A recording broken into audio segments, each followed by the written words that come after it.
నమస్తే. దేశవ్యాప్తంగా మనం ఎక్కడ చూసుకున్నా అత్యాచారానికి సంబంధించినంత వరకే వార్తలు, మహిళల మీద దాడులు, ఓవైపు అత్యాచారాలు, ఇలాంటి విషయాలలో మొన్న కోల్కతాలో జరిగిన ఒక ఘోర ట్రైనీ డాక్టర్ రేప్ అండ్ మర్డర్కు సంబంధించినంత వరకు ఆ చర్చనే దేశవ్యాప్తంగా ఇంకా ప్రజలు ఎవరు మర్చిపోలేరు. అంత పెద్ద మొత్తంలో ఒక డాక్టర్ని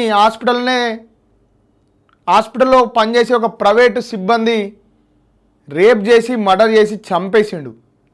ఇలాంటి ఘటన మరవక ముందుకే తన పైన పనిచేసే డాక్టరు ఒక నర్సుని రేప్ చేయడానికి ప్రయత్నించాడు. ఆ నర్సు ఏం చేసింది అంటే సర్జికల్ బ్లేడ్ తీసుకొని ఓన్లీ వన్స్ ఫసక్, ఎక్కడైతే ఆ డాక్టరు ఈ అమ్మాయిని రేప్ చేయడానికి ప్రయత్నించిండో ఆ డాక్టర్కి సంబంధించిన మర్మాంగాన్ని కట్ చేసింది. అసలు ఏం జరిగింది అని మనం ఒకసారి చూద్దాం. ఆ వార్తకు సంబంధించిన పూర్తి వివరాలు.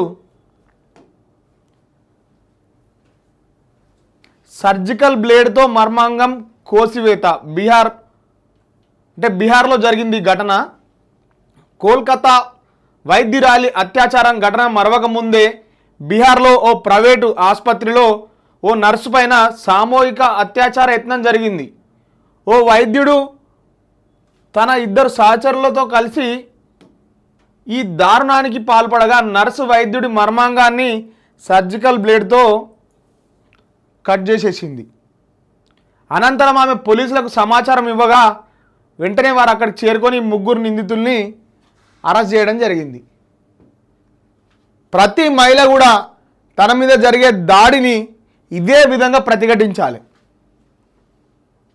కోర్టులు శిక్షలు ఇదంతా కాదు, ఓన్లీ వన్స్ ఫసక్ అన్న విధంగా ఈ దాడి జరిగింది. అసలు ఈ వార్తలకు వెళ్ళినప్పుడు మనకు అర్థమైంది ఏంటంటే బీహార్కి సంబంధించిన ఓ ప్రైవేట్ హాస్పిటల్లో పనిచేస్తున్న నర్స్ పైన అదే హాస్పిటల్కి సంబంధించిన డాక్టర్ మరియు 2 సహచరులు రేప్ చేయడానికి ప్రయత్నించారు. అసలు ఏమన్నా భద్రత ఉన్నదా?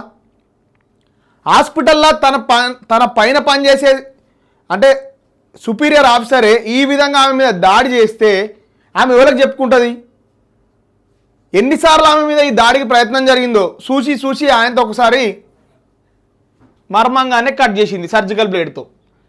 ఈ వార్తని ఆంధ్రజ్యోతి పేపర్లో మెయిన్లో మనం చూడొచ్చు. అత్యాచారం చేయబోయిన డాక్టర్పై నర్స్ సర్జికల్ స్ట్రైక్ అనే అంశంతో ఈ వార్త దేశవ్యాప్తంగా సంచలనంగా మారింది. ఇప్పుడు ఆ మహిళని తనతో కాపాడుకోవడానికి అవతల వ్యక్తికి సంబంధించిన పార్టీ కట్ చేసేసింది అనేది ఈ వార్త సారాంశం. ప్రతి అక్క చెల్లె కూడా ఇదే విధంగా, ప్రతి మహిళ కూడా తన మీద జరిగే ఫోర్స్ని ఖచ్చితంగా కూడా అడ్డుకోవాల్సిన అవసరం ఉన్నది. చట్టాలు, పోలీసులు, న్యాయస్థానాలు ఇదంతా కూడా జరిగే ప్రక్రియనే.